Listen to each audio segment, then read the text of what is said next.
Remix.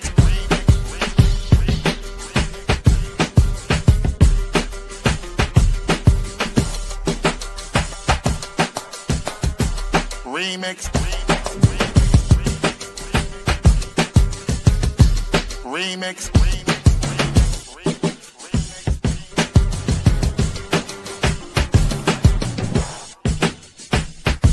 Remix. Remix.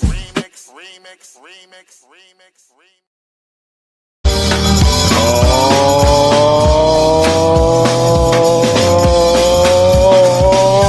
yeah! Welcome out, welcome out, welcome out, welcome out. This is the Remix Morning Show. Right here on Black Liberation Media. In case you didn't know, I go by the name of the Ear Doctor, coming to bring you some of that boom bap breakfast. Yes, us, not just me, holding the D straight from the DMV all the way to the C to the shining C. Let me introduce you to the one they call Jackie Lokman. And this is not just any other broad. No. No, it's not a broad. She might be quiet and she might be loud. Well, let's give it up for Cloud. You said it right. Good job. Hold your arms, Jackie. You all right? It only took you 5 years. You got my name right. Yeah, you know. But then he called you a broad. But he called me a broad. That's true. That's true. I said I'm mad at you again. Not just any other broad. That's what I said. Not See, just look at any that. old broad. Y'all gotta It's listen. broads You gotta over listen. here. Oh, happy Wednesday. Happy Wednesday. Big up to Women's Wednesday. Why That's am I hilarious. here? Erica's internet is out. R.I.P. Yeah. Aww. Yeah. It only happens for this show, but big up to brother Jamil starting it off. Let's get busy building this new reality. It ain't much, but I got 5 on it. We appreciate that.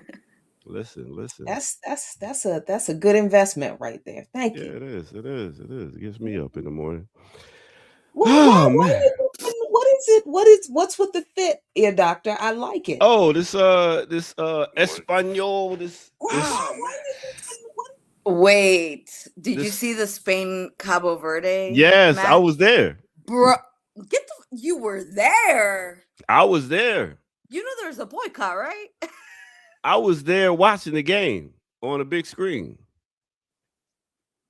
Nah, but what happened is what happened was, you know, they got this. I'm not giving them my money. They had a free event. Okay. All right. At Centennial Park. They had a free event.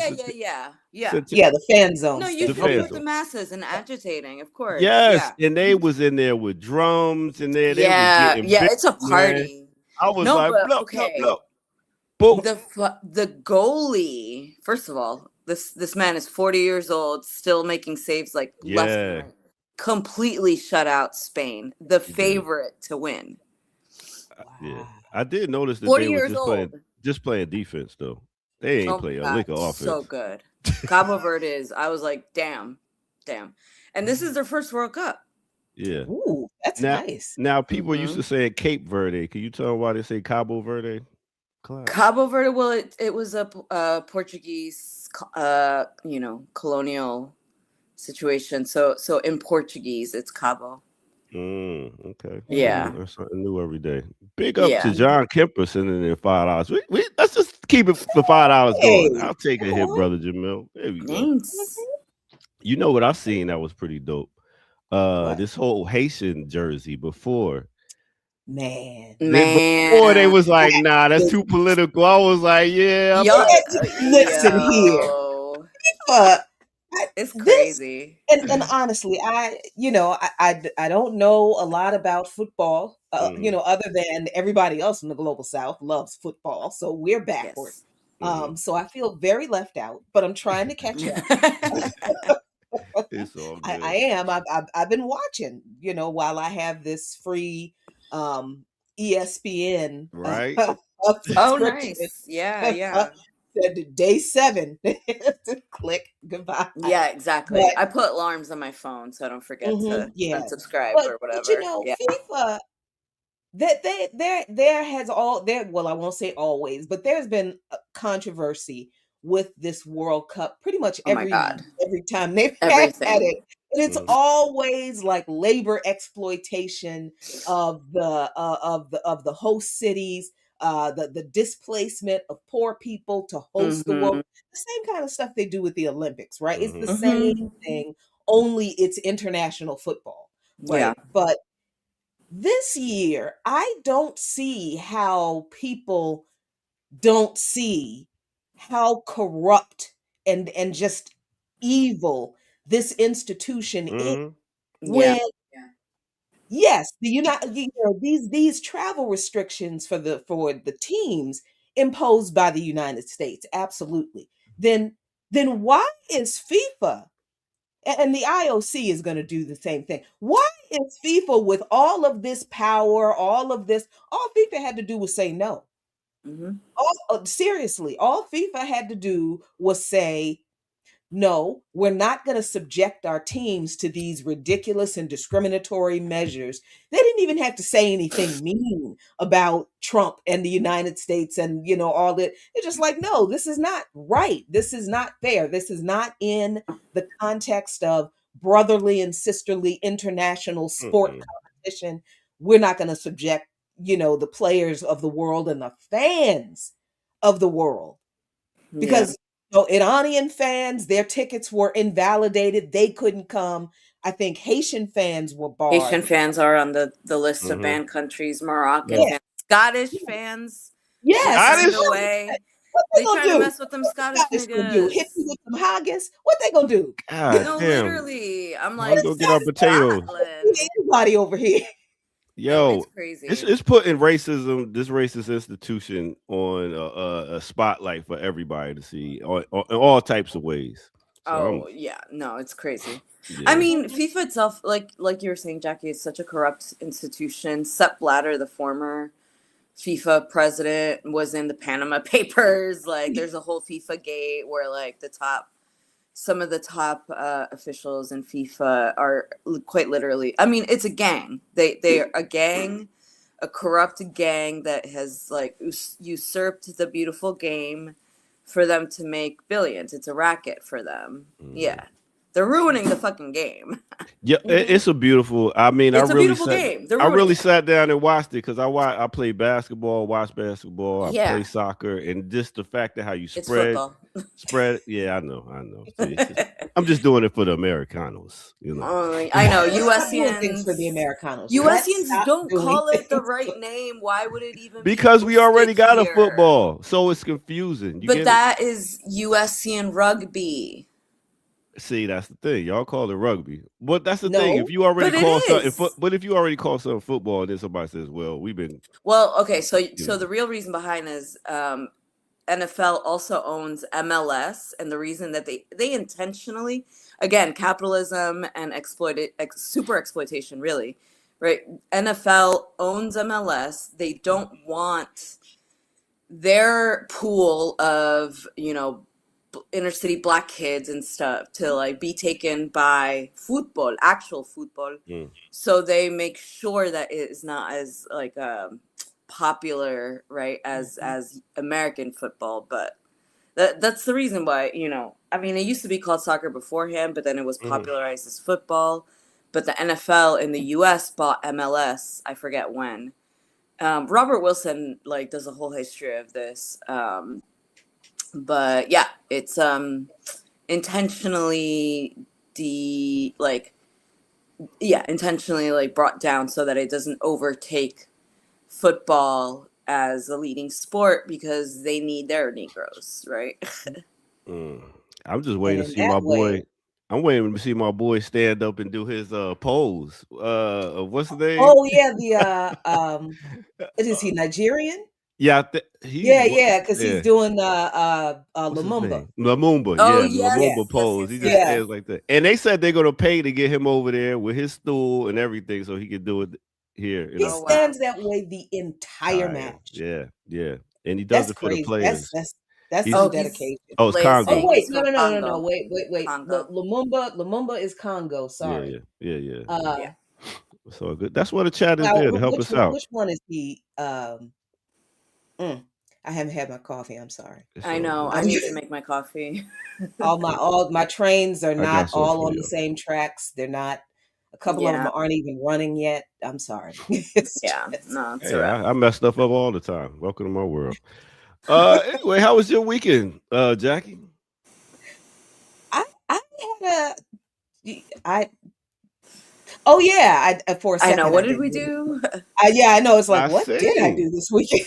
So yeah, this weekend was one of those blurs because of everything that is going on. Man, it started with a really great Darker Than Blue. That I was not expecting. Yeah. First of all, my girl was at my house. I was so happy. And Kimathi is, oh my God, that Oh my dog. God.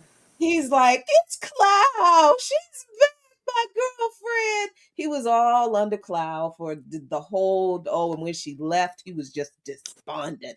Cloud, what did you Mad. bring Oh, over? Oh my What did you God. bring to our house? What did I bring? Yeah.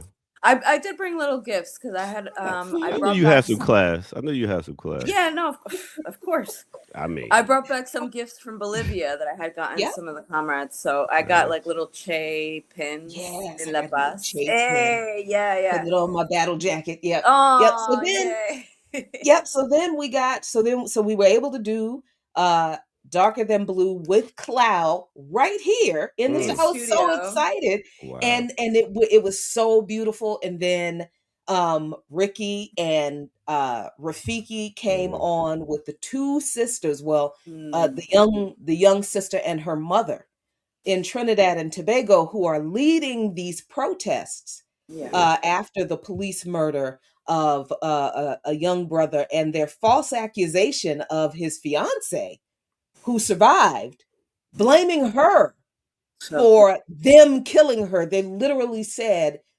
she made us kill him. It's Basically. so wild. Wow. Yeah. So this young sister has been leading these protests in Trinidad and Tobago basically by herself.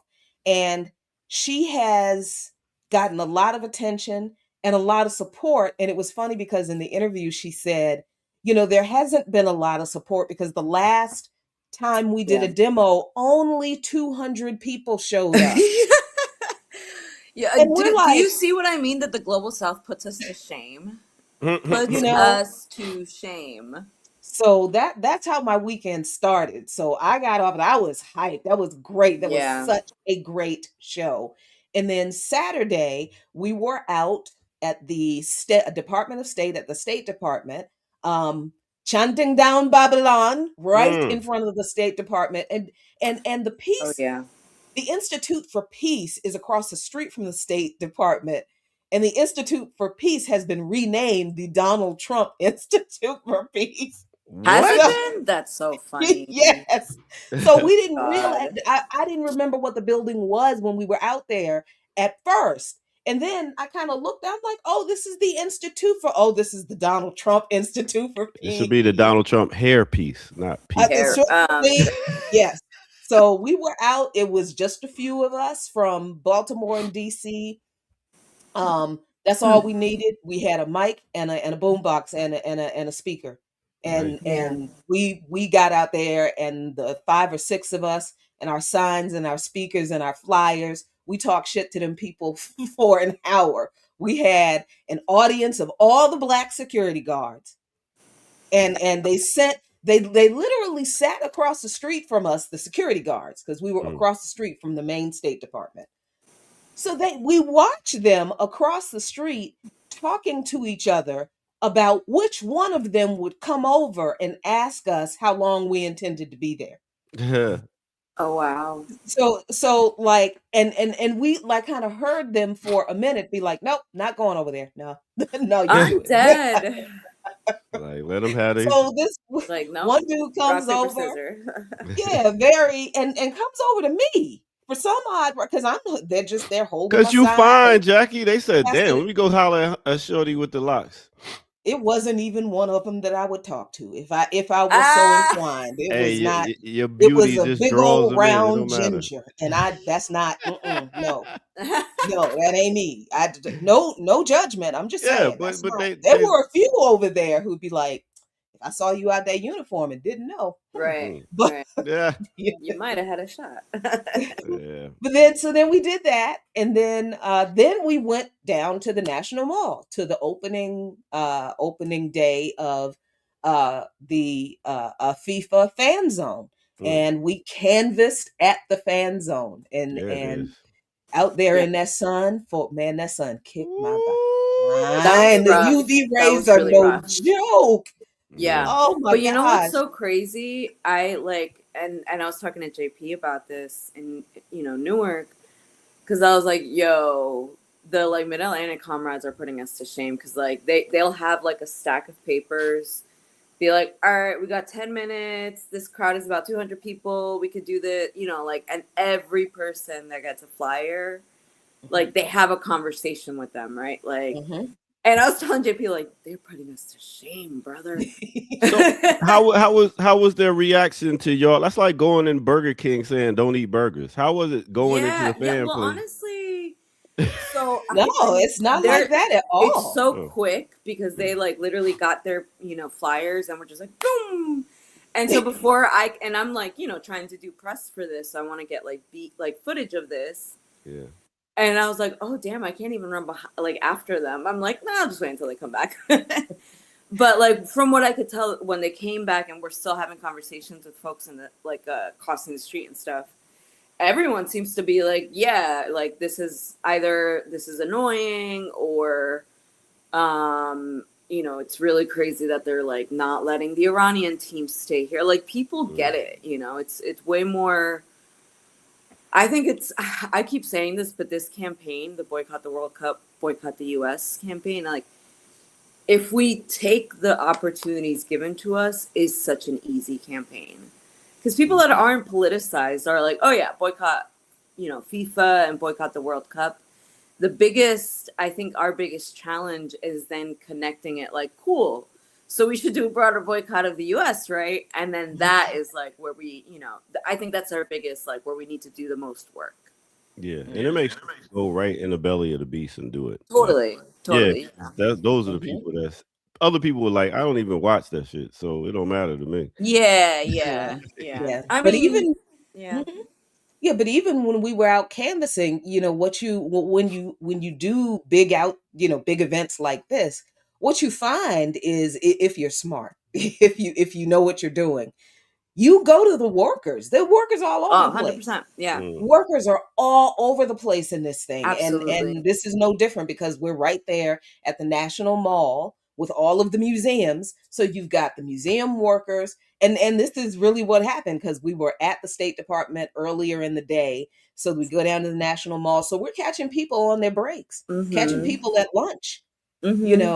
The workers, and so we got to talk to a lot of workers, and it's funny Yeah. because these folks, a couple of this happened to me. A couple of these folks were like, "Well, I why are you talking to me? I work here." And I'm like, Right. "You're That's exactly exactly who you why. want to talk to. Mhm. You're Yeah. exactly who should." And they were really appreciative Mm-hmm. of somebody wanting to talk to workers, particularly the staff at these Yeah. museums. And by Yeah. staff, I mean like the security, the Security. janitorial staff, the cafeteria staff, all of the people who keep the place clean, keep the place running, keep the people moving, but nobody really pays a lot of attention to, Mm-hmm. right? Yeah. Those are the people, we love, talking to. And if you go to any of these kinds of events, I don't care what it is, if it's a concert or whatever, the workers are Talk always to the out there. workers. Yeah. Yeah, We did it's ripe in so many different for so totally. many different reasons.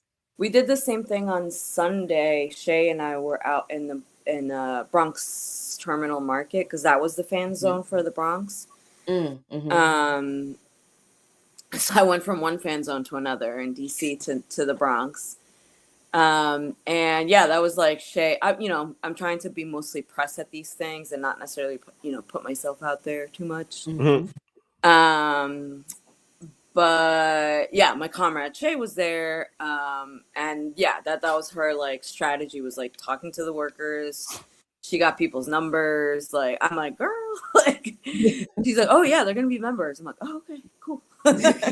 Well, I got a Black Liberation Media got to make a donation to BAP and see if on these outings y'all could go ahead and pass out some of these Black Liberation Media flyers, please. Maybe. I will think about it. Whoa! You have to come to some meetings. Huh? Come to you meetings. Have to come yeah. to some meeting. Yeah. It's a little far walk, but I'm just saying. We can do Zoom for some. It's okay. Yeah. This isn't church or college. You're not gonna give a donation and then we're just gonna pass out your propaganda. No. I'm dead. Isn't it our propaganda, Jackie? So we have to vet. This is a co-op. This is a co-op. I'm so bad at being the heavy. Good Lord. I'm really bad at being the villain. Oh man. You can't even get through it. You laughing. I can't. I know. You like Skeletor. Well, it has to be, has to pass the, like, is this politically salient? Like, can BAP be seen with this? Oh, definitely. I mean, you got a whole BAP Wednesday morning show. Am I wrong? All right. So with that said, let's go ahead and take our first break, and then we're going to get back with some news and ting like that. So let's do it right here, right now. Bam.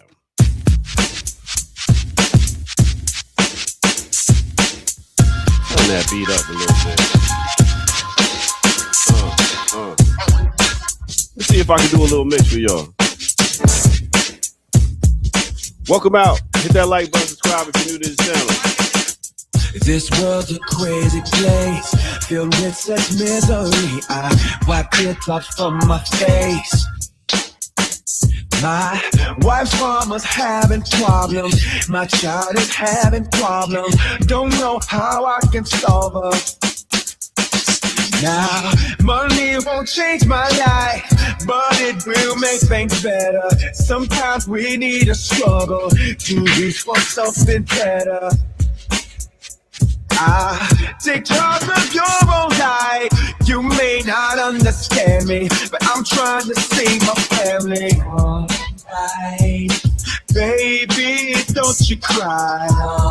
Alright, everything's gonna be alright. Alright. It is gonna be alright. Welcome out to the Remix Morning Show. That right there is the man who called Alan Anthony off that Freeway album. Yes. Philadelphia Freeway. This dropped in 2003. Mixed with a little bit of Biz Markie, R.I.P. All right. Like I said, hit that like button, subscribe, go to patreon.com, become a member over there, get footage that's rare, donate where, blkliberationmedia.org. Get you some swag, get fly. All right. Do that and donate. All right. Do that even in the chat room. We'll take it. $5. Stop playing. All right. Let's get back to it right here on the Remix Morning Show.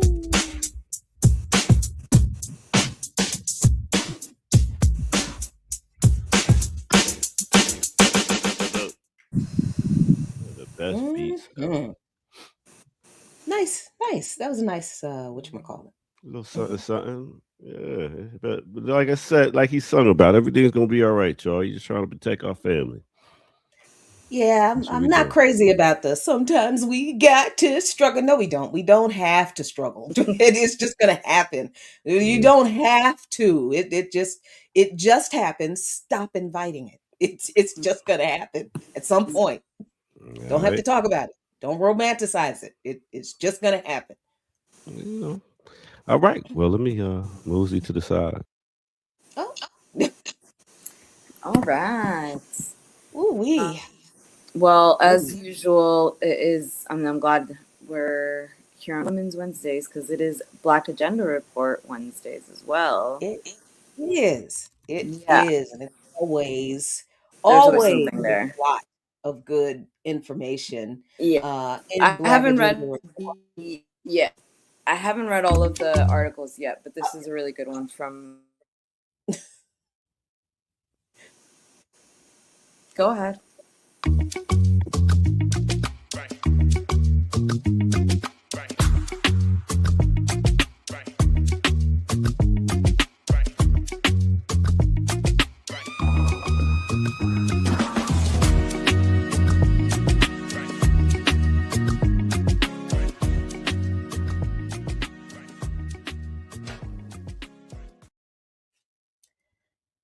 Hey, thanks for sticking with us at the Remix Morning Show, y'all. I'm Jackie Lukman. This is Clau O'Brien Moscoso, and the tyrant in the background is the ear doctor. Tyrant indeed. So yes, this with the fresh fit. Okay. Yeah, so this is the news segment. Cloud, we got some news. What you got?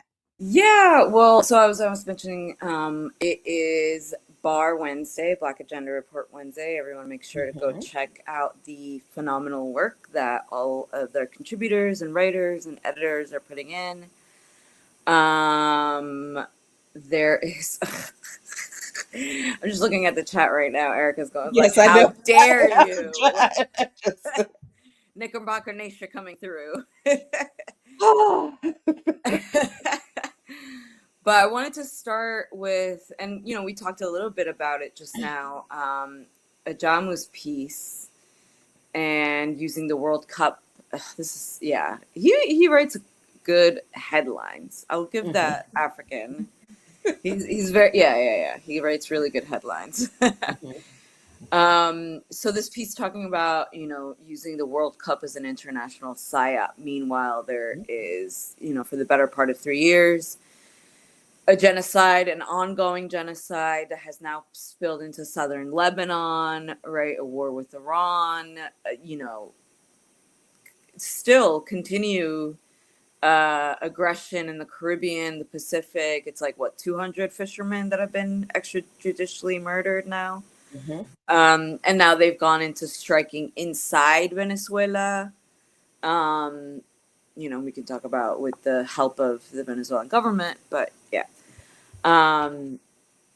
So yeah, maybe we can start with this piece and bring in some of the work that is going on around the World Cup.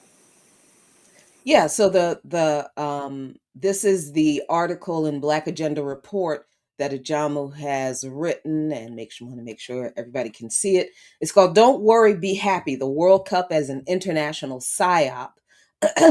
Excuse me, and it reads: the world. Let's see. The world watched in horror day after day. People around the world were bombarded with images of a level of brutality rarely witnessed in real time. Human beings burned alive, families desperately digging through mountains of rubble in search of loved ones trapped beneath what was once their homes. Apocalyptic scenes of hundreds of starving Palestinians herded into fenced enclosures like cattle, waiting at what were cynically called feeding stations, operated by shadowy organizations funded by the United States. Then came the scenes of people running for their lives as those same feeding stations became death traps, with armed men and women, let's not forget that, firing indiscriminately into crowds of Palestinians whose only crime was the desire to live freely on their land, free from colonial domination. Yet, these are precisely the images that the organizer of the World Cup, Fédération Internationale de Football Association, FIFA, the United States, and the collaborationist forces of the so-called collective West insist that we forget. Why? Because acknowledging those realities would force the public to confront an uncomfortable truth. It would require recognizing that the decision to allow the World Cup to be hosted in the United States, while it facilitates and supports such violence, sends a clear message about whose lives are valued and whose lives are not. It would require acknowledging that for the West, non-European life has very little value. It would also require confronting the historical reality that FIFA is not a politically neutral institution, born within and shaped by the structures of European colonial power. FIFA developed an instrument of Western cultural dominance, extending control over the world's most popular sport while presenting that control as universal and apolitical. In that sense, football itself was colonized, governed through institutions designed to reflect and reinforce existing hierarchies of global power. So I'm going to drop the link to this article in the chat so you can read the rest of it for yourself, you all. But right at the beginning, that's the point that we're making. Mm-hmm. This, with the work that we do, with the call to boycott FIFA and with the call to boycott the United States. Yeah. It's that these are not frivolous demands. We are making these demands to raise and expose these contradictions that Ajamu is talking about and that we've been talking about in the past couple of weeks as we've been publicizing this campaign, but certainly as we've been working on it for longer. We're not thinking that we are telling people, particularly in the global South, what they don't know, right? We're pretty clear that they understand that FIFA is trash. They love the game because football is the people's sport. Yes. They hate FIFA. I honestly have never met a football fan who actually has ever had anything decent to say about. No, we all They are like all guillotine. say FIFA. They hate FIFA and the way FIFA operates and the way FIFA exploits, but they love the game. And the reality is FIFA is the only game in town in most of the world in regard to football, just like in the United States, as we have seen with other American football leagues that have tried to compete with the NFL. The NFL is the only game in town for American football. We've seen how the NFL monopolizes control of American football. FIFA does the exact same thing with football, but it affects all of these other countries in the world. So even just like in this one aspect, it's very strange, I think, that even in this one aspect of sport, in this case, the United States isn't even as powerful as FIFA. It's just that the head of FIFA as an organization is just as corrupt as Donald Trump and the US government. Oh yeah. So that's why that's why there was all this kowtowing to Trump. Before the World Cup as soon as he became president, what did the head of FIFA do? They created an award for that man. That didn't have anything to do with sport. It didn't have anything to do with football. It didn't have anything to do with it didn't have anything to do with politics. It had everything to do with money. It had everything to do with money. This was FIFA, the head of FIFA, signaling to Donald Trump, we'll do whatever you want to do, that's fine, as long as you can help us make more money than we've probably ever made before. Yeah. I mean, FIFA allows the Israel Football Association, that has multiple teams headquartered in illegal settlements, which that alone should be enough to kick the Israeli Football Association out. The Palestinian Football Association has put countless of complaints in with FIFA to get them kicked out. Someone put in the chat that UEFA and FIFA fight often. That's true. And actually, remember the referee from Somalia that was turned away? Mm-hmm. UEFA, in a genius PR move, I will give them this, is picking him up to be a referee for some of their events. Yeah. I was like, that's smart, UEFA. I mean, UEFA has its own issues too, but that's smart. Yeah, I mean, like I said before, like countless, Sepp Blatter, multiple other of the higher ups in FIFA have been in the Panama Papers. Like, they're a corrupt gang, that has taken over and unfortunately run the beautiful game. But most fans, in the global South, like they would love to see Infantino hanging. Like they hate that, not just that man, but that organization as a Mm-hmm. whole. Yeah. Mm-hmm.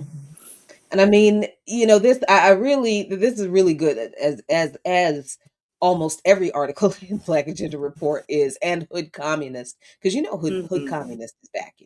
Um Hmm. Jamu continues to talk about FIFA, and its relationship with the United States, and he points out, and because I don't really pay attention to how these things are decided, like who decides. I know that the big public thing they do every 4 years when they're choosing the site for the Olympics, the big public thing they do, that is done after everything has already been decided and hashed out and fought over and bribes made in these backdoor meetings for years, for these countries to compete for to be the site of these big sporting events.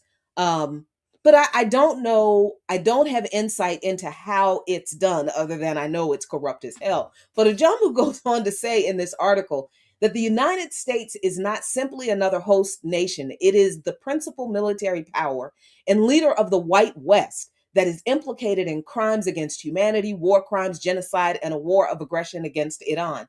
Domestically expanded surveillance, militarized policing, immigrant detention, and political repression characterizes a consolidating fascism led by the U.S. domestically and abroad. Yet, FIFA chose to place the world's premier sporting event at the center of this reality.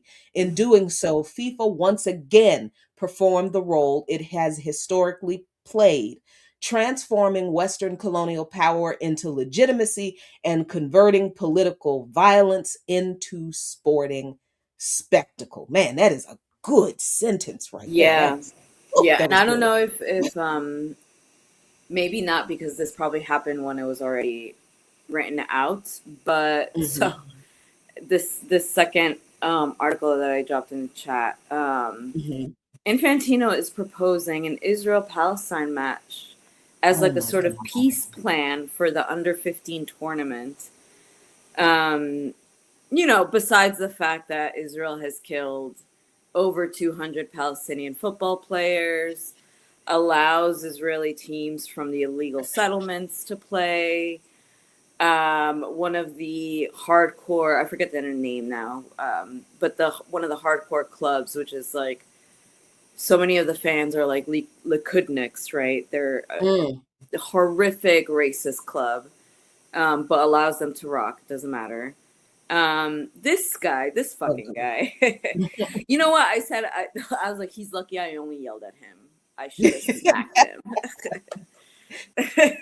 And I mean, the gall of this No, it's wild. vampire. It's wild. He says the headline here says FIFA president.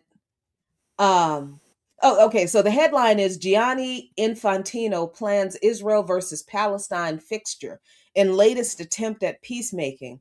FIFA president wants teams to kick off under 15s tournament in US for sake of, quote, all the children of the world, and will also invite Russia. This man is saying that he wants, I got to close this because Yeah. dear God, I Yeah. he wants Palestinian Yeah. children Yes. to play against Israeli children. Yeah. The same people that are literally are going to be going into the military and killing and maiming them and their families. Yes, this is Which what which Infantino. Palestinian children does he want to play against the Israeli Right. children? The Palestinian children in the camps who all have one leg or none? Mm-hmm. Which one who lost limbs from being shot and bombed? Those children? What the children the children who were killed in the hospitals, they can't play, because they're dead. Yeah. The children who were burned alive in the refugee camps, in their tents. Mm-hmm. Jesus. Which Yeah. which children? Yeah, and the fact that I, I've been having this very weird thought. I've been having a lot of weird thoughts lately. It's been bothering me. It's been a little bit entertaining, but I'm starting to get a little worried. But is anybody else kind of freaked out by how absolutely disconnected people in this country are from all of this? I mean, it's bad enough to know that there are people who actually say and believe these ridiculous, horrific things that we have seen these people say about these genocides that they are carrying on, about the support of them, about ignoring them, about all of this. I expect that level of wickedness from the people in power, because that's how they got there, that wickedness, right? But I don't understand how people like this keep going to places and they're allowed to leave in one place. I don't, where is the outrage? Yeah. No.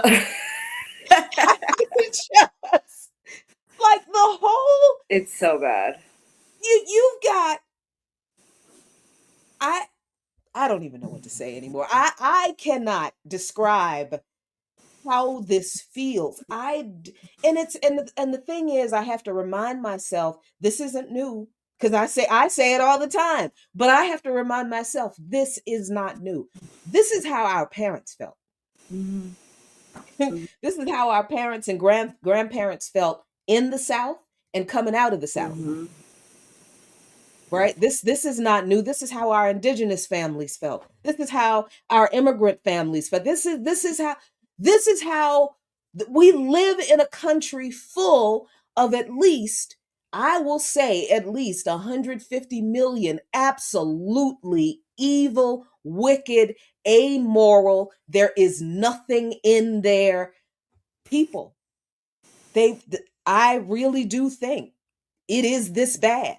It's this bad. You don't get to this level of depravity as a nation unless most of the people, or a good segment of the people, are fine with the wickedness and the depravity. It just, that is so I guess I'm kind of saying, all right, I guess I understand, cognitive dissonance and how difficult it is, and I get it. But y'all, wake up. Yeah, and I think you got to get out of that at some point. Yeah, absolutely. And I think it's important to name FIFA's role in this, right? The Gaza Peace Plan. FIFA is supposed to be supporting the creation of 50 football pitches, right? I'm like, over the bodies of dead children. That's what you're doing, right? So I think FIFA now has gone from just helping sports wash to actively being supporting a genocide, right? I think now we need to be even more so naming that, not only are you just allowing the games to happen in the US and allowing the sports washing, but FIFA as an organization is complicit in that, in genocide, so I think, there's a lot to be said. Erica's in the chat talking about how, right, when we launched the anti-fascist football coalition and the campaign initially was move the games, now boycott the World Cup, boycott the US. We made the announcement on the day that the Palestinian Pelé was killed. I forget the brother's name, but a famous Palestinian football player known as the Palestinian Pelé being the Brazilian, God in Brazilian football. Right. So we made that connection because it was just, it's so obvious. And yeah, it's I don't even know what to say about this supposed peace match between Israel and Palestine. That's just, what world are these people living in? That's the other reality that I think a lot of people are coming to, that I think we're all a little, maybe not shocked, but a little like the obvious, the willingness to be depraved in this issue. Like, people are okay with making money off of literally building on the bodies and bones of Palestinians. That like Gwyneth Paltrow, not like she should have mattered to anybody in the first place, but I'm just saying, when since we're talking about, celebrities and these people in power who are ghouls, they are ghouls. They are grave. Look, there is genocidaire isn't even a bad enough word for them anymore.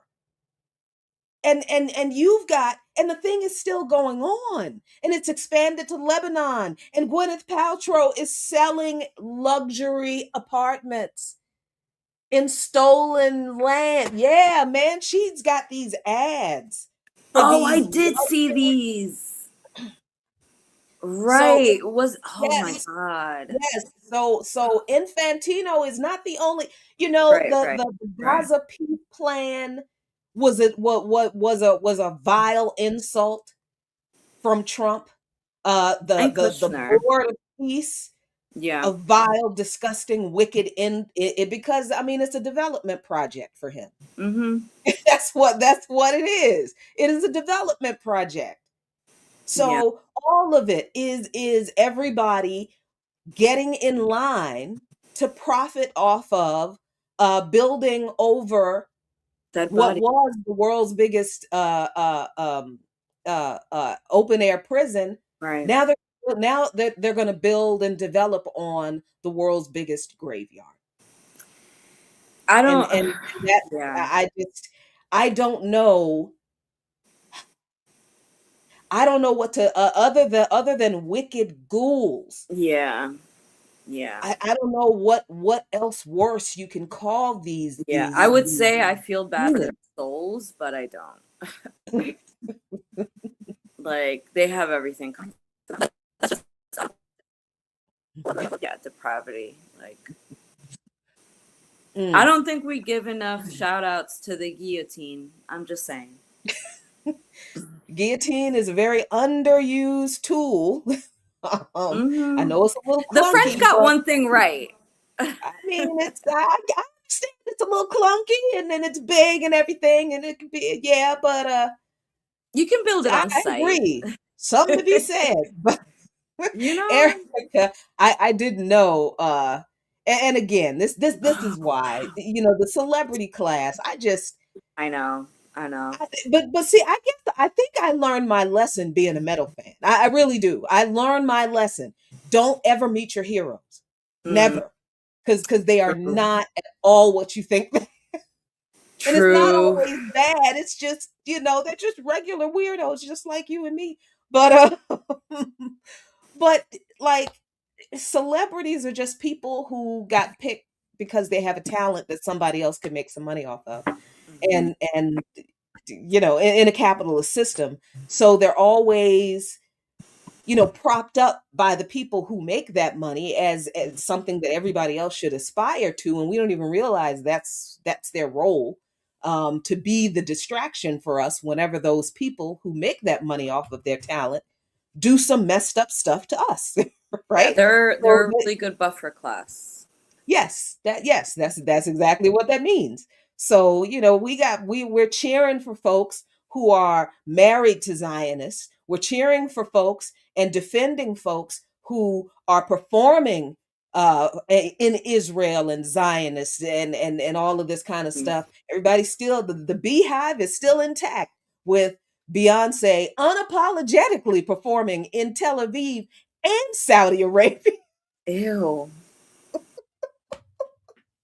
And now everybody's surprised that Jay-Z has made yet another transformation.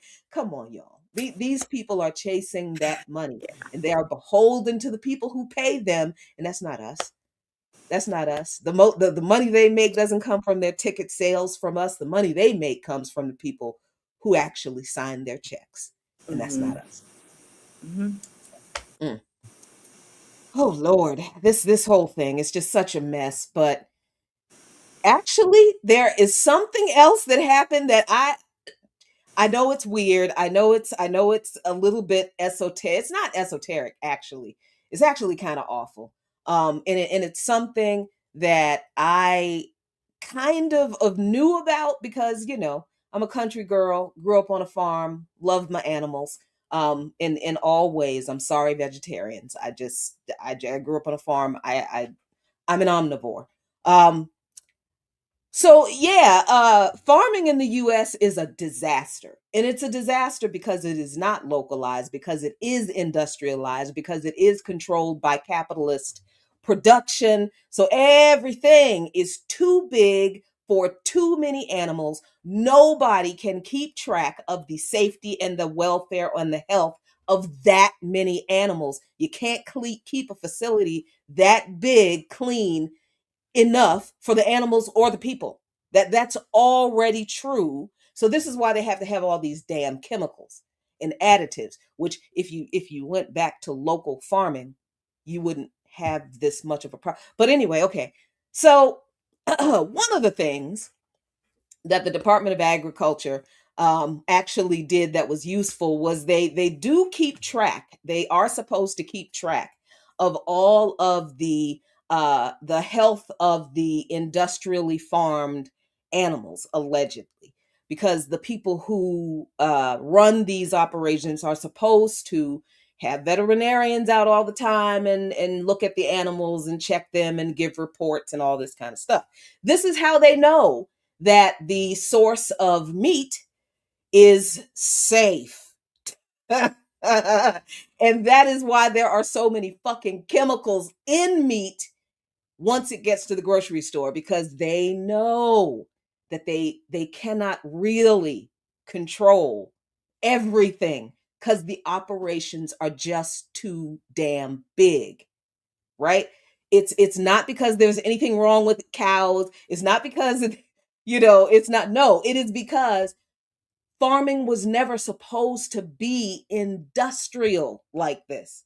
You cannot safely take care of this many animals at one time. It's impossible, right? So this is why there's so many chemicals in your meat in this country. And this is also why other countries don't import American meat.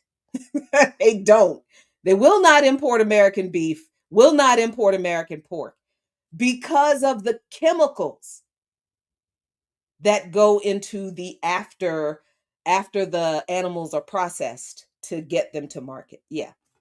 So this is a serious problem because I guarantee you it's not just screwworm, but screwworm is scary because screwworm is a flesh eating thingy. Oh God. And so the Department of Agriculture and the US government had been funding the programs to specifically target certain parasites in certain animals. And again, factory farming makes this a bigger problem than it would be if it was a local farm where the farmer knows all of the livestock. And okay, let me stop. So the Doge program got rid of or the Doge agency, I guess, got rid of those of that program and all of those programs in the Department of Agriculture in the USDA. So as soon as the funding for the program that treated the animals for screwworm was eliminated, they stopped treating the animals for screwworm because they didn't have the money for the treatment anymore. So guess what happened? This is what happened. The USDA on Monday confirmed 3 additional cases of New World screwworm.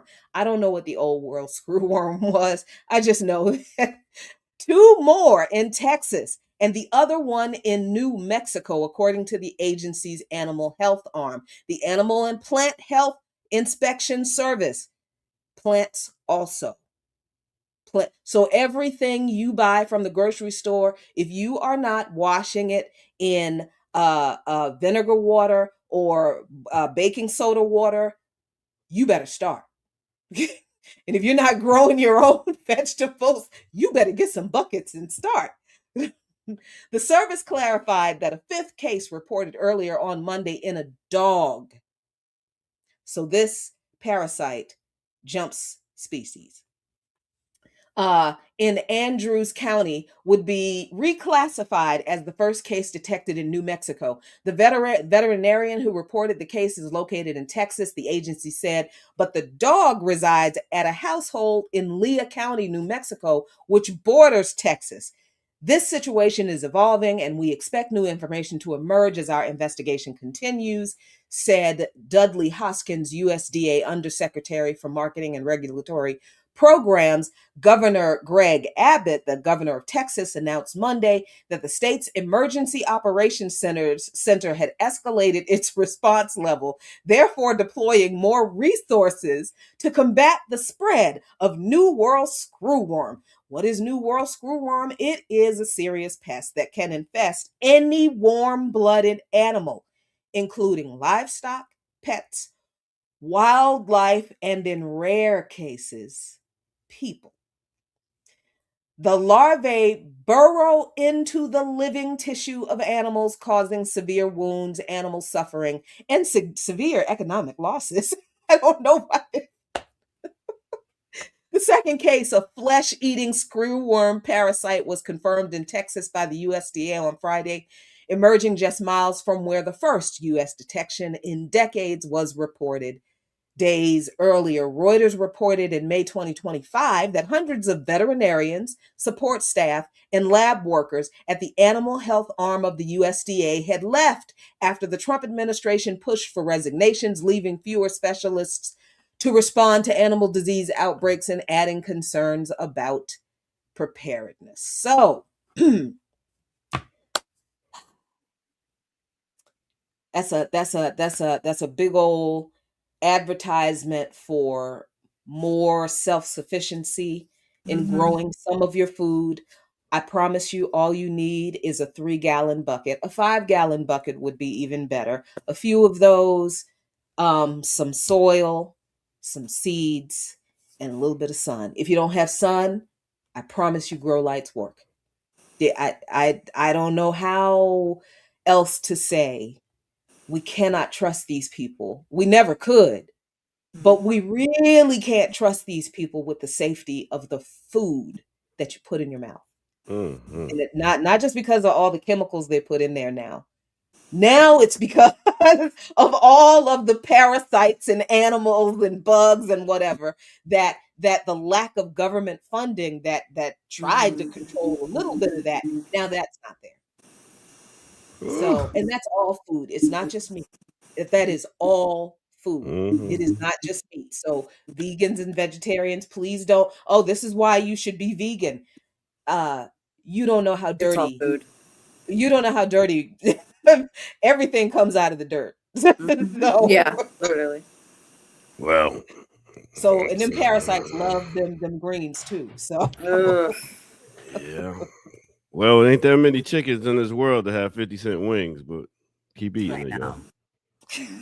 I'm just saying, it's no way it's that many chickens in this planet. Do y'all remember there are. No, they're not, Jackie. There's Do you no remember way. the pink There's no goof? way McDonald's, Chick-fil-A, all these places got real chickens. No, That's no, bullshit. they don't. They definitely don't. They Oh, well, don't. they don't know. But there No. are a shit ton of chickens all over. Yeah, but I'm talking about as in consumption. Yeah. In this capitalist place, the industry is not having it. They got to make their money. Oh, yeah. Well, in this country, no, I don't think there are that many chickens. But around but again, it's the industrialization that capitalism does to everything, right? Mhm. Capitalism forces everything to be sized up. If capitalization also allows it facilitates monopolization. That's where I was trying to get to. Because monopolization is how the fat cats make money. Think about Walmart. And think about the Walmartization of American Yeah. Business, right? Remember when Walmart first came out? I know it was years ago, but remember when all of these small hardware stores, convenience stores, furniture stores, clothing stores, the little mom and pop shops Hoy día empiezo a on, las 10. yeah, the main streets No, no, of eso sí small voy a. town America Yeah. were populated with all these small businesses that supported these small town communities. The key maker, the shoe repair guy, the seamstress, the small boutique, the hardware store, those kinds of things. Walmart comes along, offers all of those products in one place, and eventually those businesses go out of business because people start shopping at Walmart because Walmart has anything and Walmart is cheaper. Right? So that is the same thing. So all those small businesses that gave excellent customer service, that knew all of their customers, that that were just good at not all of them, but that the communities liked and supported, they were all gone. And the only thing people had left was Walmart. Mira. Cloud has the Vamonos.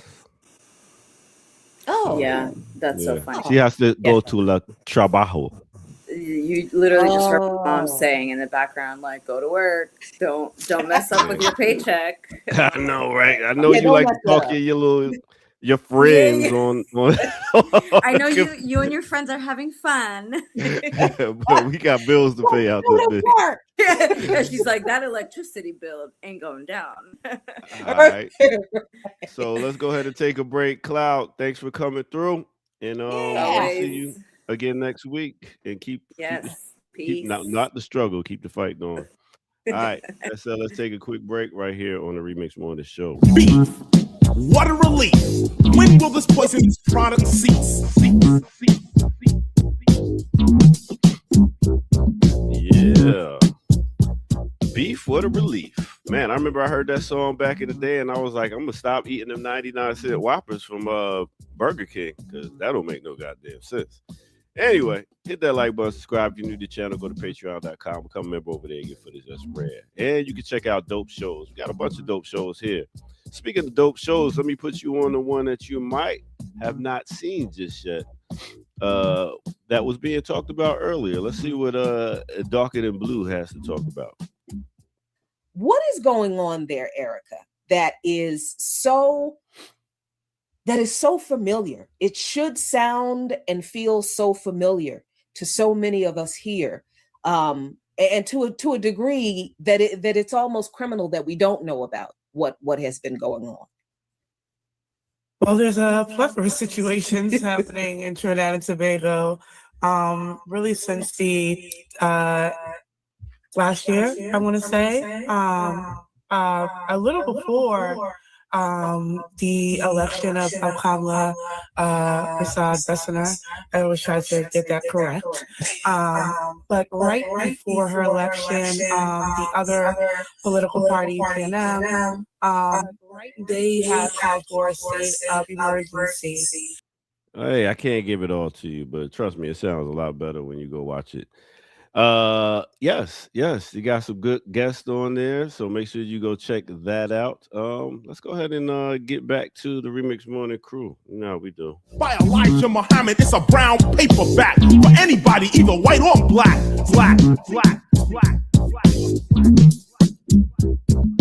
How many chickens that eat shit you eat? How much high blood pressure you get? Pick Ooh, go in. Oh, yes, sir. So, hey, I love it when people say that. They're like, how many of them animals that eat their own shit that you eat? Do you know how much of that animal shit actually goes into growing the vegetables you eat? So guess where that shit is too? Also in you.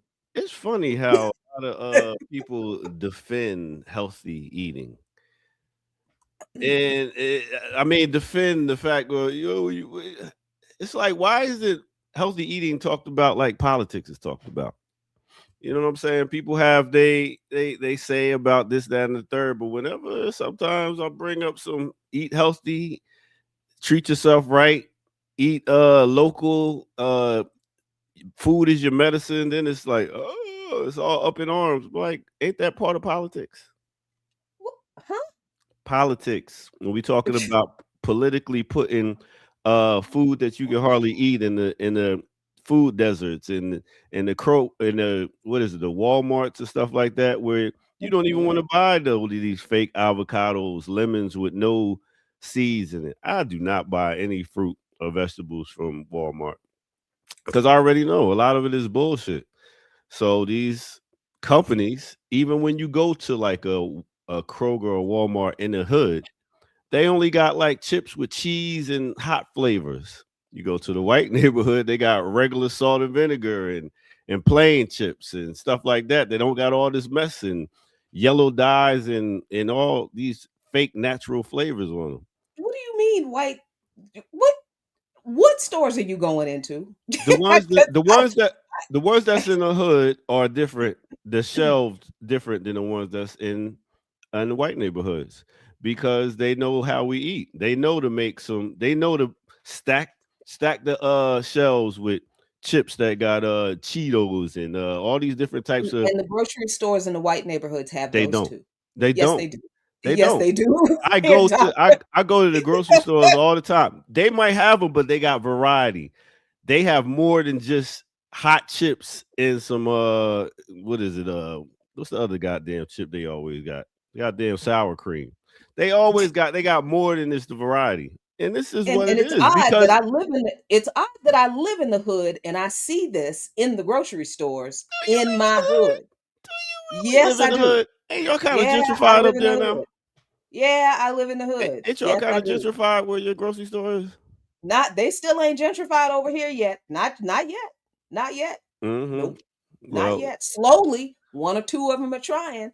But I, I understand what you're saying. I'm just saying, like, why defend it when it's true? it's I not. do this on a regular, Jackie. I am not playing. I really go read all the labels on food when I go to grocery stores, go to Mhm, different neighborhoods, and know when I could go to certain neighborhoods to buy certain things. They're mhm. like But a lot of the people in the hood ain't gonna eat a lot of vegetables. So let's not so put the so freshest you're saying vegetables on here. grocery stores in the hood in Atlanta don't have vegetables, they don't have plain chips, they don't have like Safeway and Giant and what's another big brand you Food know. Depot. Uh now there are smaller stores that are convenience stores, that are neighborhood stores, that are family owned grocery stores that might be ethnically focused, and those kind of stores, yeah, have a bunch of bullshit processed food snack. Those I don't consider, they're not grocery stores. They are convenience stores.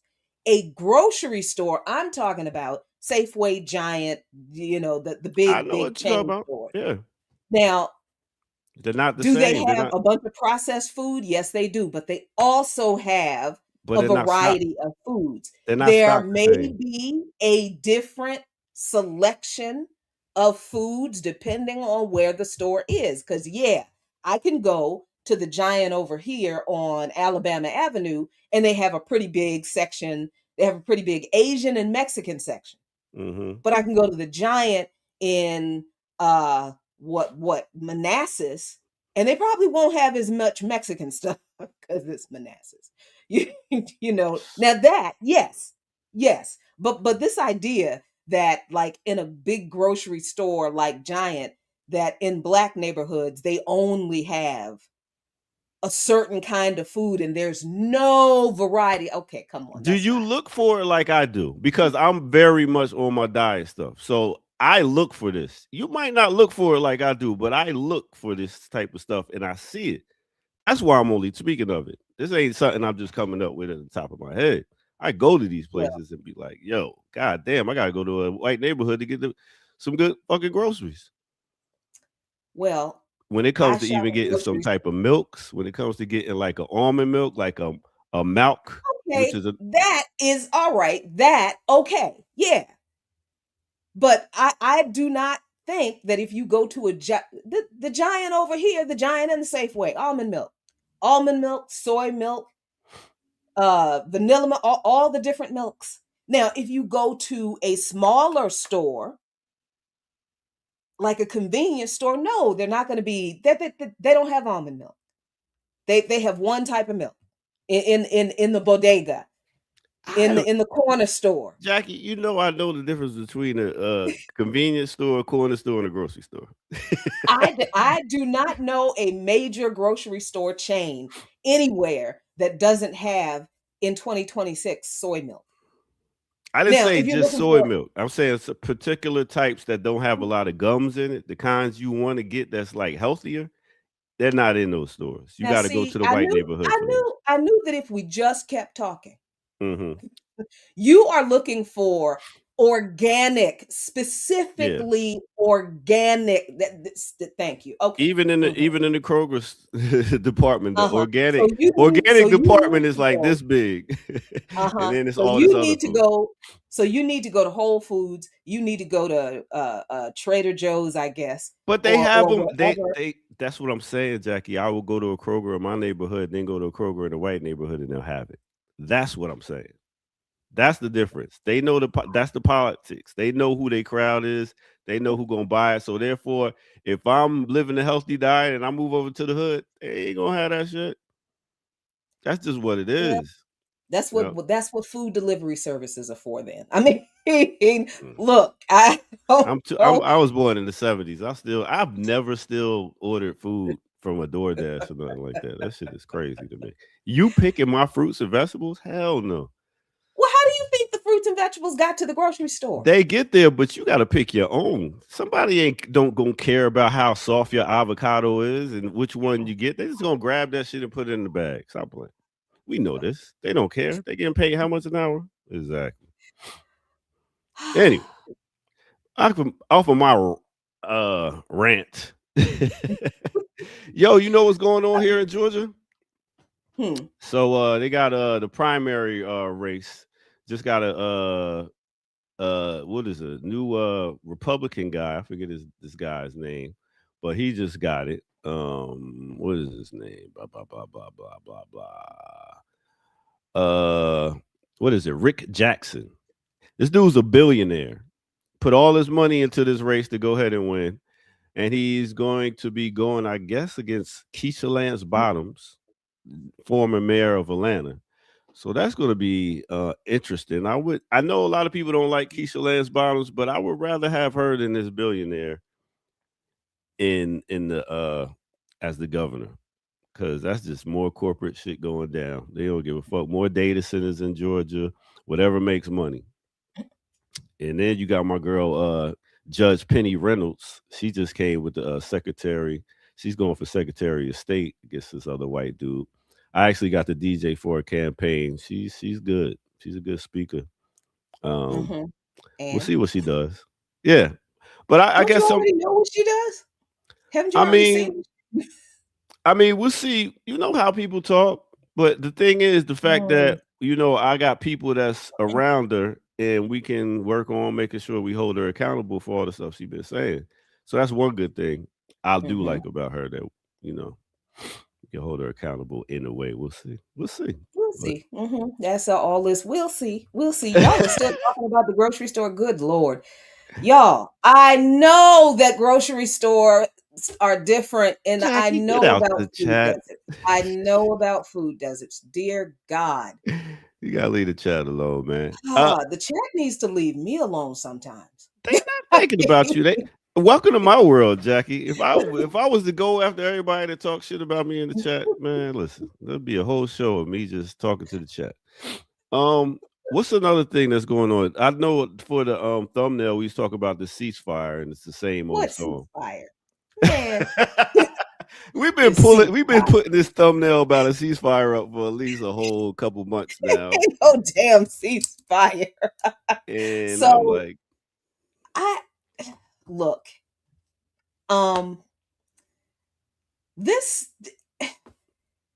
I can't remember how I can't remember how much it cost the United States to attack Iran. But it took all that money and all of those lies, all of those deaths, the expanding genocide in Lebanon, the destruction of U.S. military bases in the Middle East, which is, yes,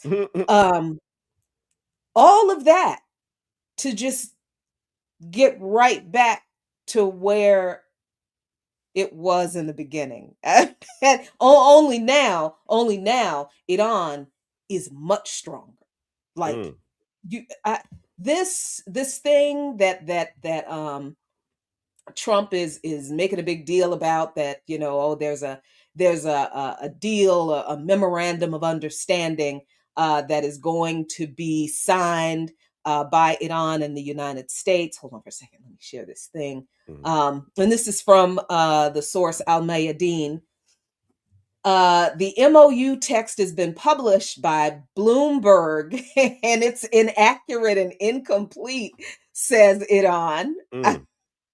They already fucking around. An informed source told Tasnim that the reported draft circulated in Western media does not reflect the agreed wording and lacks many details ahead of the planned signing.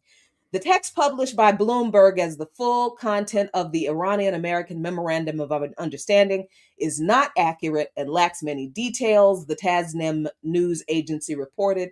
The source explained that the MOU consisted of 14 articles, but the details presented by Bloomberg regarding each clause are significantly incomplete. They further added that the first article, as well as the section concerning the Strait of Hormuz, as reported by Bloomberg, are clearly inaccurate, noting that several key terms are missing. According to the sources, the text of the MOU will be published after its signing on Friday in accordance with an agreement between both parties. Now, they know this. They know that they, meaning the U.S. and Bloomberg and Trump, they know that they're lying about what they have published in this agreement, but that's why they're doing it. It's all to maintain this ideological, in this country, this ideological idea, this lie that Trump won, that he pushed Iran to make this deal, and they of course published a form or a version of this MOU that doesn't include the demands that the U.S. said it will agree to meet, that Iran has made. And those demands are very humiliating for the U.S. because they do include paying for reconstruction of damaged Iranian and destroyed Iranian infrastructure, and releasing their funds that have been held by the United States, stolen by the United States. So look, this and this is not even the full agreement to end the aggression against Iran. This is another one of those I'm looking at it as a stalling tactic. I don't think that this is going to be an agreement that will, if it is signed, I feel like it's going to go the way of Minsk II. Like the only people who are serious about it, who will sign it, are the Iranians, because the United States, that they're not going to stop. I do not believe that the United States is going to back off, and I know damn well Israel is not going to back off. So this is that's why I don't think there's going to be any signing of anything. This is more fake news. I don't know that it's fake. Well, the lies they told about the agreement, absolutely fake. Yeah. But I don't think the United States and Israel are going to present a situation where Iran is going to want to sign the agreement, because one of the conditions for signing the MOU is that aggression against Iran from the U.S. and Israel stop, but also that Israel gets out of Lebanon. and stops bombing Lebanon. Israel said they're not going to do that. So I don't see Iran actually. I don't think this is going to work. I don't think this is a thing. No. No, and it's not a thing because Iran. It's not a thing because of Iran. It's a thing because of the United States and Israel. And this is I do believe this is another U.S. Israeli stalling tactic. So wouldn't everybody be making money if this Strait of Hormuz was open? Hormuz, say it with me. Hormuz. Hormuz. Oh my gosh. It's not moose? No, you got the rolling the R's in the wrong place. It's in your throat and it should be at the top of your with the Hormuz. Oh God, please stop. I got my Dominican jersey soccer joint on now. Wardrobe change. Wait a minute. Yeah, see, you ain't even noticed. You know what I'm saying?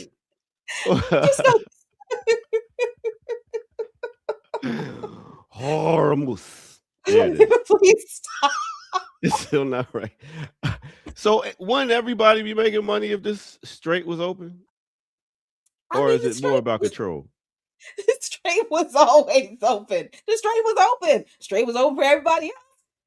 But look, the Iran said, okay, you can come through. You just got to pay. You got to pay this toll because the United States, and everybody was like, okay.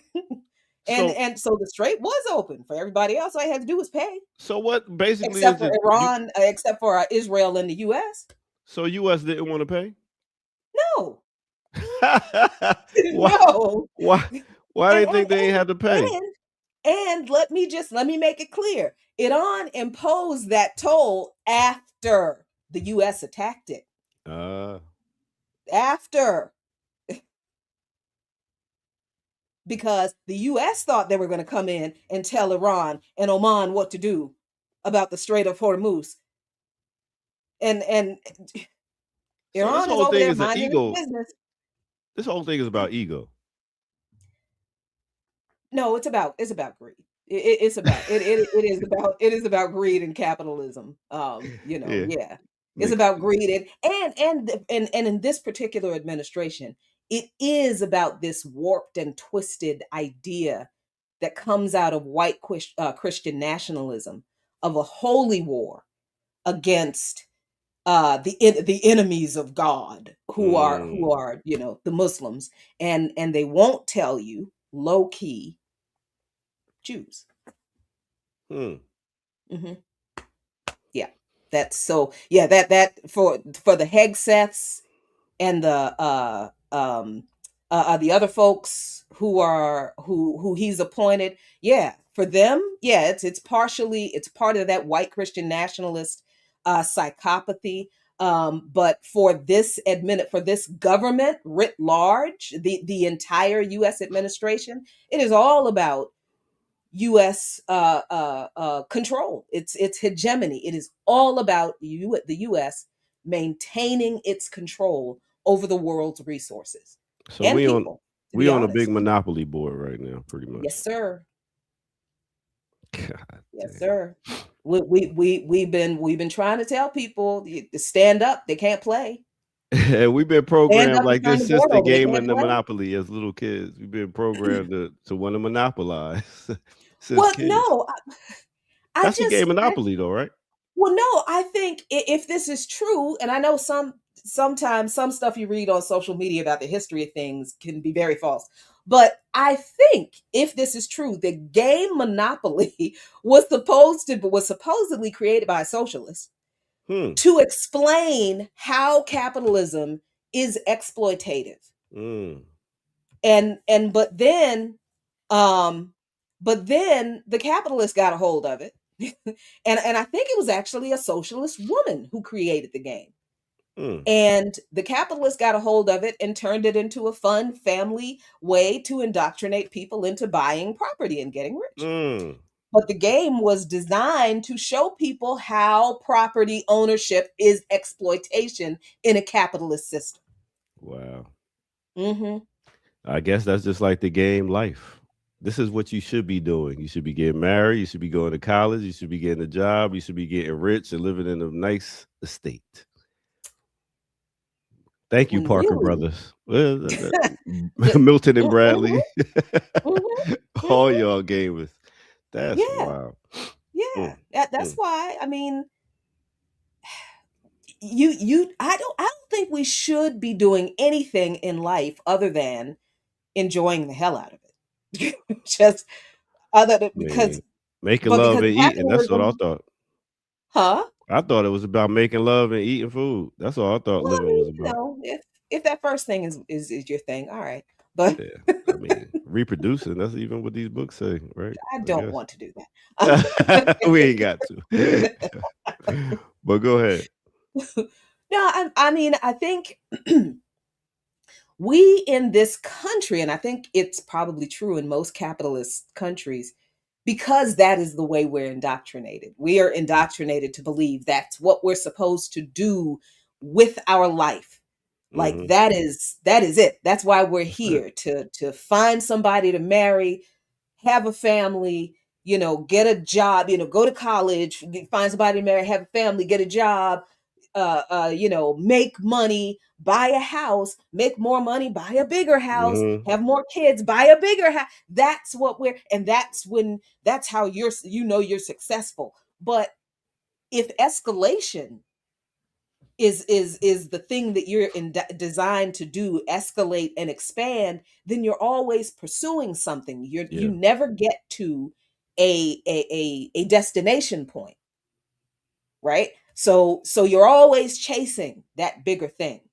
So as long as you are chasing this bigger thing that is supposed to define who you are in this society, you're never happy with your life. Never. You're chasing for cheese in the maze and not realizing you're supposed to be getting out of the maze. With the cheese. If you got to take the cheese, take the cheese. It's okay, take the cheese, but get out of the maze. Yeah, But if you yeah. get out of the maze, you might find that the cheese outside of the maze is amazing. It See what I did is. there? It is. Nice one. Yeah, because you got to look at the term wealth and riches. I think a lot of people get those two terms messed up. But for me, I'm a very wealthy man. I have everything I need. I have Mhm. respect from people, and yeah, I'm a wealthy motherfucker. Now, riches, Mhm. That's a whole different. Like I'm trying to get there. If Zawit keeps sending in $10. Cabral says All right. imperialism is capitalism imposed in other people's land in order to exploit those other peoples. That's exactly what the US is trying to do. That's the hegemony it's trying to maintain over the rest of the world. And as we were talking about earlier with FIFA, you Mhm. see how the capitalists in the rest of the world are fine with. Everybody thought that once everybody saw the depth of the complicity of the United States government with Israel and this genocide, people thought that folks around the world, that states around the world, that governments and leaders and institutions around the world would just up in arms. Everyone would turn their back on the United States. And you see how that didn't happen? You see how Mhm. what happened instead is a lot of institutions and states, and they are doubling down on their support of the United States and their allegiance to the United States. This is the reality of the world we live in. This is what imperialist hegemony looks like. It is when the leaders and the institutions of the world are so beholden to the imperialist power that they'll sacrifice their own people to stay close to the imperial power because it wants the cast-offs. It wants to share in the riches. So It they don't sounds care about the people either. sounds like chess. No, that's another game. Give up your pawn to get closer to the other king. Mm, All these games, mm. they playing games in our face, y'all. You ain't even realizing it. Yeah, Uh-huh. man. So, listen, I don't know. I mean, we here. So what do we do? Organize. It's That's crazy that's because what we it's like gotta we're do. organizing in that same maze with the cheese and the mouse. It's like we got to get out of this goddamn maze.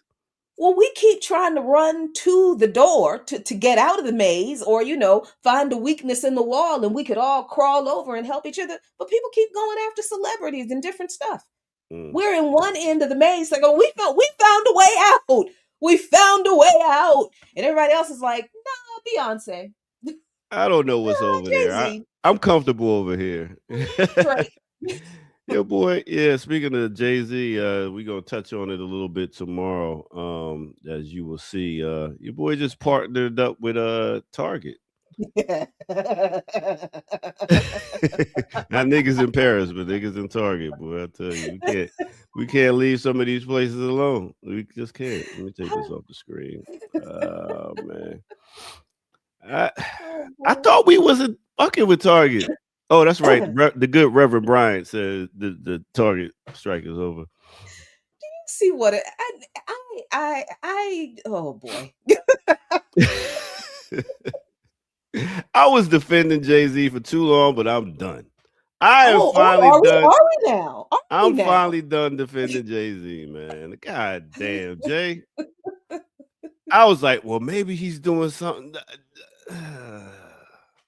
Nah, this is just the reality. This is if I look at it this way, and look, I do try to tell people, I don't know everything. I'm not, I'm a smart ass. I'm probably more of a smart ass than I am anything else, and that's okay. I like me. So I don't know everything. I don't have all of the answers. And that's okay. None of us has all of the answers, but we know enough to be incredibly dangerous. That's the great thing about organizing. That's why they're always after us. We wouldn't be, if they weren't always trying to find a way to shut us up, we wouldn't be doing anything. But there's a reason they always want to shut us up, right? So, and that's not because of me, that's not me, that's not Ricky, that's not Ajamu, that's not one person. It is the movement. It is the people, right? So my perspective and opinion is informed by history, by the people who mentored me and who are still mentoring me. And from what I've lived, but this whole thing, this is the reality. We are going to have to organize in this maze to get as many of our people out of here as we can, so that we can all go and frolic in the field somewhere, and enjoy life and build a society in which we can all enjoy life. This part has to be done in order for us to get to that part. Yeah, you need to answer that phone. No. Okay, it's probably some scammers and my boosters at. That's a song that they got kids singing. Where my scammers and my boosters at? Get me out of here. Listen, I'm not mad. I am not mad. I'm not mad at all. Because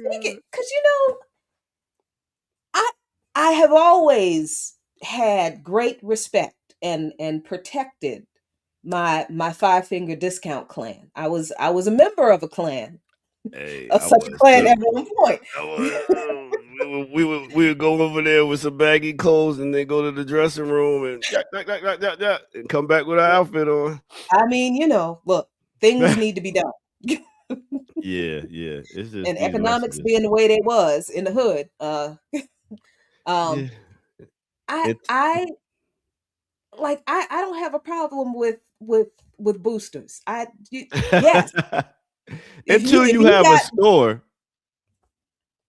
then it's a problem. It's just like scammers. Until you get scammed, then you bring your prices down. Bring your prices down. And if you have a store in a community and people are struggling and they're struggling, you ought to know your community. So you ought to be able to help people who are struggling.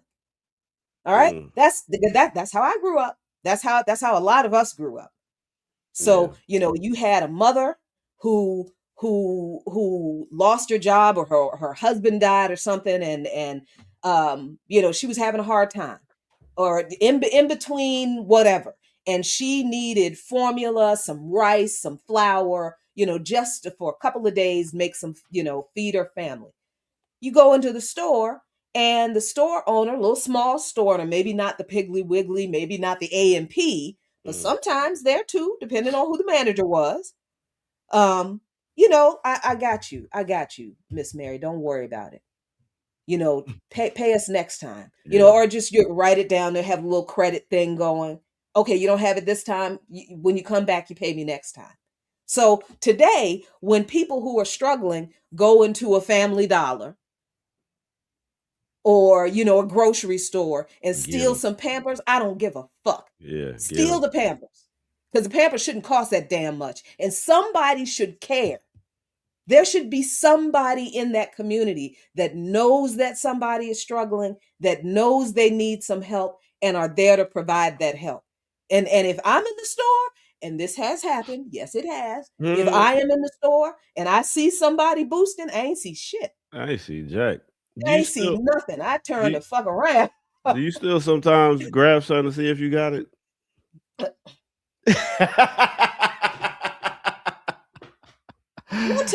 One time a sister was in there taking some stuff. I don't even know what she was taking it for, because it was just all kinds of shit. And I'm just like, you what you doing? You making a cake? Oh my goodness. You got some self-rising flour? Okay, that's not gonna work. You're gonna need some. And then they fucked up by letting us do our self-checkout. So I was like, really? How many bags did you use? Oh my goodness. 18 bags, 0. That's how many. The scanner ain't work. I just put it in there. This happens, so. But that's another point too. When you talk about Black businesses, it's kind of hard. I know when we talk about even restaurants, like we just got a restaurant over here that's about to close down this month called Soul Vegetarian. This is here in Chicago. Very, very big, well-known restaurants, been here since like the 80s and shit. They about to close the door. They going up on price because of food. Their plates are not getting any bigger. And then now people are like, well, I can't go over there and spend extra money for the same plate that cost this last week. And then you got to pay employees. It's a lot. So a lot of these restaurants is like, I can't do it. I can't survive here. And I've seen a lot of restaurants closing now. It's crazy.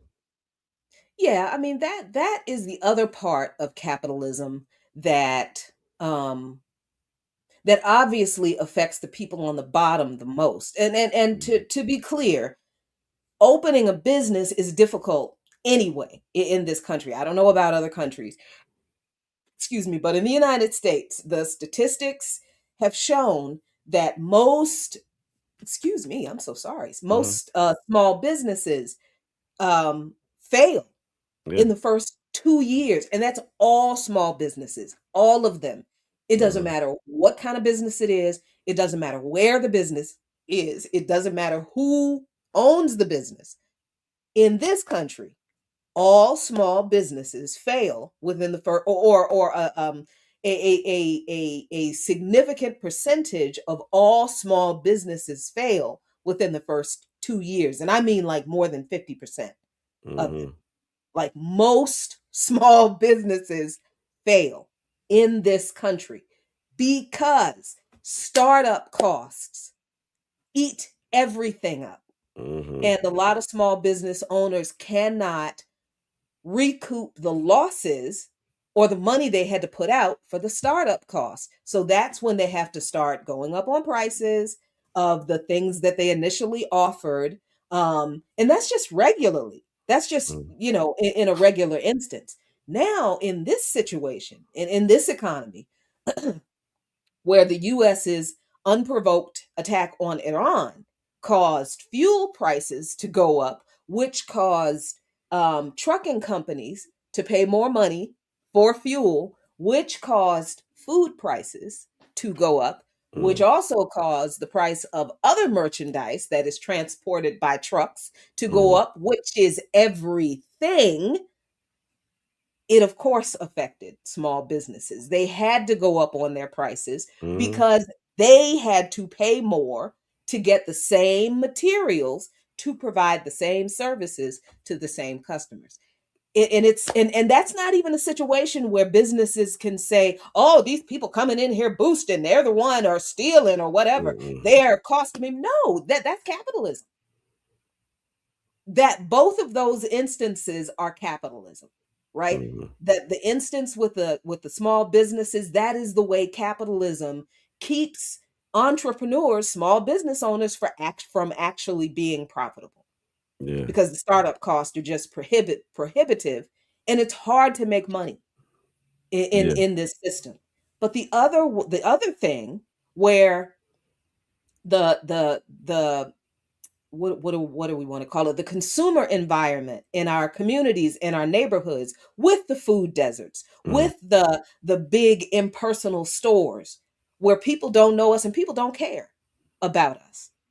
No. All they want us to do, all they want us to take our money. And they don't have any insight into other than our spending habits or what they think our spending habits are, like you said, and or the stereotype that we are all just a bunch of miscreants and thieves and criminals, and they just want us in their store long enough to drop off our money. It's become this impersonal, oppressive kind of another kind of oppression. That's capitalism too. Yeah. So we don't have a choice but to fight inside this maze to break out of both ends of that. We don't have a choice. Oh man, I keep trying to think about another business I could open, and I'm just like, this is I would never go back into the restaurant business again for so many reasons. But after all I just said, you were talking about opening another business. You don't listen to me. I do listen to you, but I don't like working for people. So Jackie, that's a good point. That's a good point. I mean, I can't. I've not worked for nobody in almost over 20 years. That's a good point. I take naps in the afternoon. I enjoy my life. I'm not stressed, and I don't make a lot of money, but I don't need to make a lot of money. I'm making enough to pay my bills and some things like that. I'm pretty good. But I do want some more so I can, make sure, because who knows how long we'll have this YouTube. Who knows how much longer I'll be DJing.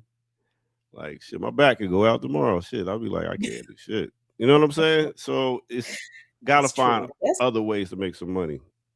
That's true. I agree. I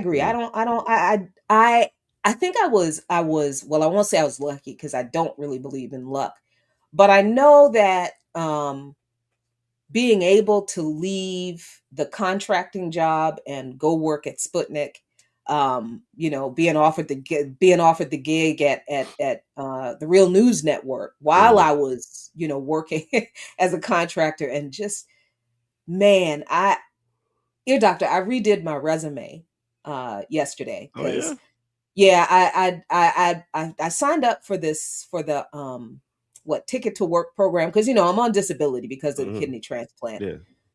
But I decided, all right, let me see what this Ticket to Work thing is, if they can, if they can help me get a little part-time something, because I like to travel. I do. I like to travel. I'm just kind of trying to work out my energy because my energy is in the toilet, and I think it's probably anemia still, but we're looking at some things. But that's kind of gardening, pretty things, but like seriously, flowery, bright colors,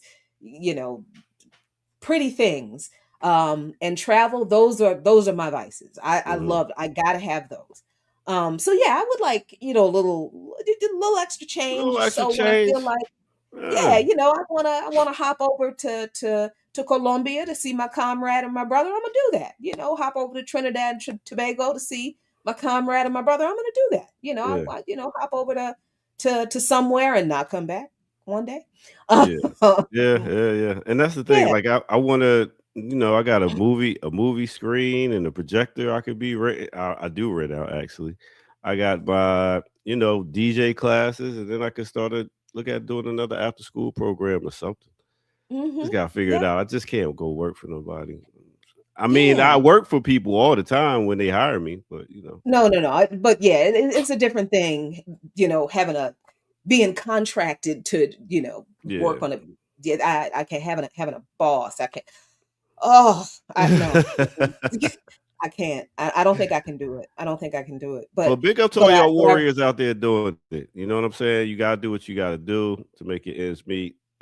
mhm. Props out to y'all. Y'all. Yeah. Yeah. I look, it's no judgment. Yeah. I don't even like the fact that I'm even thinking about, yeah, maybe I should get a little part-time something. Just so I can have a little extra money, just so, I can hop around when I feel like it. Because really, I'm 2, 3 years from retiring early to Mm. 60, 61. That's it. I'm not. Mm-mm. What? But I Like, you redid look my good. resume. Huh? You looking good for your age. Thank Yeah, you. yeah. Thank you Sparkling. so much. Sparkling like Thank you. water. Continue. Oh, thank you. So, but I redid my resume and I got skills. You had to read it and be like, this is me? Yeah, yeah, Yeah. yeah. I, man, let me tell you something. Imposter syndrome, self-esteem, low self-esteem, lack of self-confidence.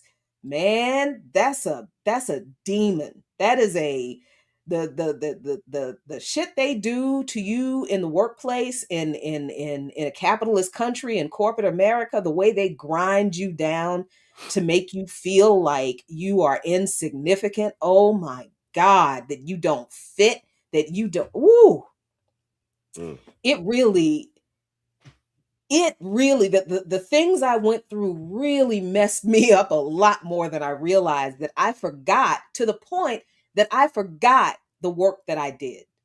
Mm. And the work that I did, I am like, I'm looking at this resume like, this is a chick with 2 years of college. Mm. I did all this shit. And I did all this. Yeah. Dope. And I'm sitting here waking up, like, why am I here? Man, shut the fuck up. Get up. Go outside and talk to the plants and walk the dog and make something beautiful, write something. Stop thinking that that you are out of place somewhere, that you don't belong, that you're not enough, that, oh my God, I don't want anybody to be like, to have to deal through, to have to go through that. You're dealing with your own self-esteem and you're thinking that you're worthless because you've forgotten how great you've been. And Mm. you've forgotten all that you've come through. You've forgotten everything and everyone that you have survived. You're still here. That's right. And you know where them people are who gave you hell. And guess what? You don't care because No. they ain't thinking about you. Why are you still thinking about them? I'm talking to Mm. myself, but I'm also talking to you. Yeah. I mean, we warriors. That's why I have to disagree with what Bog said right here. Being an entrepreneur isn't synonymous with being a warrior. I'm just saying, shit in me. Yeah. even if even if you got an organization, it's a business. You got a C, whatever. It's a business. So you telling me people that have organizations, they're not warriors? Not Come on. all of them are. No, sir. Not all of them, but you No, telling me you sir. can't be a warrior if you have a business? That's crazy. You can be, but not every business owner is a warrior. Oh no, no, not Yeah, at all. I think there are. And I mean, it depends on what you mean by warrior. Warrior for what? Warrior Yeah. for who? Warrior toward what? You know what I mean? But a couple of things, and this is interesting because this is an argument that I had with a friend. I- That we're not friends anymore. But we had this argument about church. Because Mhm. she's like, church should be run like a business. I'm like, go to hell, which is probably where you will go. Church should not be run like a business. That's Mm. what's wrong now. And we had a big old argument about that thing. Organizations should not be run like businesses. I don't think But that's the but what worst if thing we you can do. redefine the term business and take it to another place where it's not No, looked no, at no. as you're doing it like the Europeans? No, no, let's let's Because let's not let's not redefine anything. Let's just not run organizations like businesses. I feel like it. Just I mean, a business has meetings. Do organizations have meetings? well, Do families have meetings too, so it's called a family business. oh God, no, it's not. It is. It is. It's not. Listen. You got to have family meetings. You got to have family meetings. You got to go over the economics of it. All this Ugh. stuff that it's churches. My uncle was a pastor. That's a business. Like straight up. You can say what you want, but it's a business. You paying out people. You doing stuff for the community. It's a lot. That is a business. Y'all can not call it a business all y'all want, but it's a business. People are getting paid. You got your what is the LLC or whatever? It's a business. You Wait, cannot run it like a business, but it is a business. Black Liberation Media. Black Liberation Media is not a church. What we talking about? Or a business. This is a business. Are we capitalists? No. We come here every day broke as fuck. Well, not broke. You know what I'm saying? But this is ran like a business. We have meetings and all Okay, that stuff. okay, but not every church is an LLC, first of all, and they Okay. shouldn't be, and they Okay. shouldn't be, and they shouldn't be. That's the whole damn point. They shouldn't be an LLC. Mhm. Okay. And every business, everything is not a business. Everything is not a business. Everything is not a business just because it has a component of commerce in it, right? So yes, in a church, yeah, people get paid because you have a staff, Mhm. right? People get paid. Yeah. Yeah, and there are some people who are employees of the church, usually the church secretary, stuff like that, the Mhm. sexton, the people who clean the church, Yeah. that type of stuff. But that does not mean that the church is a business. Why do I say such a thing? Yeah, Because, please. because businesses pay taxes. Mm, not all businesses. True, So true, we gonna go with not all this. We can go there too. Not all true, businesses. true. But the businesses that don't pay taxes do not pay taxes through legal loopholes, Mm-hmm. right? That they are free to use. But churches are designated as tax exempt entities because they are specifically designated, not businesses. So Black So Lives the Matter wasn't a business? huh? Black Lives Matter wasn't a business? That's not a church. I'm talking about churches. Oh, you talking about churches. I was talking about organizations, churches. We were No, still on that too. But go ahead. no. I'm talking about churches. No, All now right. organizations again should not be run like businesses, even though some organizations do establish themselves as a business structure like an LLC. Lukman Nation is an LLC because Mm. Abdul Shahid Lukman himself at one time was a self-employed truck driver. He was an independent truck driver and he had his LLC. So, for tax purposes, he's like, no, we need to be an LLC because we need to get some money from this joint back. That's what. Mm. So, yeah. So, Lukman Nation is an LLC. But an organization is not an LLC, right? Mm. Are there organizations that have established themselves as LLCs legally for whatever reason? Yes, there are. Does that have implications into how they move? Maybe. Mm. But I do not, for me, I don't like to think of an organization as a business. I don't like that because business I think we I gotta don't know. I think we gotta define the definition of business. What is a business? Maybe. Maybe I'm just You don't I like don't that have enough word. caffeine. I don't have enough caffeine in me to be fair right now. Yeah, you don't even like that word right now. It's I like, don't. I think that's it. I think that's the yeah, key. I don't like the word. I don't like the word business. I don't. because I I look I at never knew that I had any feelings about it, but mm, I because get some too. I look at relationship as a business too. Like you got to check in, you got to do a mental health check with your partner, you got to plan dates if you want this relationship to keep going.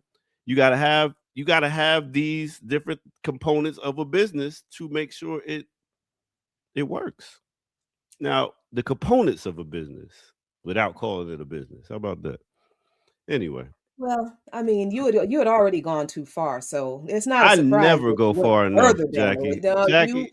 you were all the way down yonder at Mr. Poughkeepsie Nim's house, and we told y'all not to go down there because of his crazy ass dogs. But no, no, you had to keep going farther down the road than you know you were supposed to. Mhm. Mm, And what did you do? You ended up at relationships as a business. Yeah, mm. way down yonder. Yeah. All right. We're gonna have to come up with a new name for business then, so we can make Jackie and all the people in the chat room happy. Anyway, what you got coming up on Darker Than Blue, Jackie? I believe I am talking to the comrade Keto Burrows from Friends of the Congo about the Ebola situation, about the ongoing struggles with the RSF, and the really messed up U.S. plan that has been rejected to what was it? To open an Americans only treatment center in Congo for Ebola. Yeah, so I think I'll be talking to Keto from Friends of the Congo about that Friday. Yeah. So Yeah. Yeah. I'm Yeah. stuck. Like Yeah. you're not American. You can't come in here. Really? hmm In In Congo. another country? Yes. Yes. Uh-huh. I'm Yeah. tuning in for that one. Listen.